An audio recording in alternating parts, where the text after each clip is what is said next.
राजश्री छत्रपती शाहू महाराज यांच्या 152व्या जयंतीनिमित्त त्यांचं जन्मस्थळ असलेले लक्ष्मीविलास पॅलेस येथे विविध मान्यवरांनी पुष्पहार अर्पण करून विनम्र अभिवादन केले। समाजसुधारक, लोककल्याणकारी राजा आणि सामाजिक समतेचे पुरस्कर्ता म्हणून शाहू महाराजांच्या कार्याला यावेळी उजाळा देण्यात आला।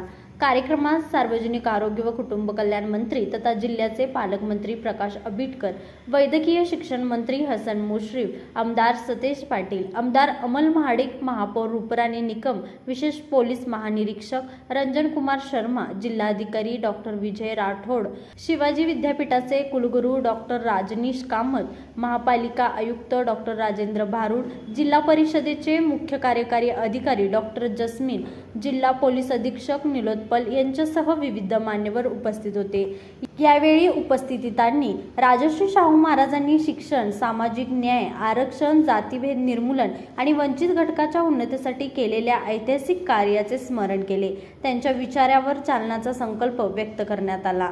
कार्यक्रमाला विविध शासकीय विभागाचे अधिकारी, कर्मचारी, विद्यार्थी, शिक्षक, नागरिकांनी शाहूप्रेमी मोठ्या संख्येने उपस्थित होते। कार्यक्रमानंतर शाहू जन्मस्थळ जतन विकास समितीच्या वतीने पालकमंत्री प्रकाश आंबेडकर यांना शाहू जन्मस्थळ संग्रहालयासाठी जमीन हस्तांतरण तसेच कोल्हापूर इतिहास संग्रहालयासाठी निधी उपलब्ध करून देण्याबाबतचे निवेदन सादर करण्यात आले।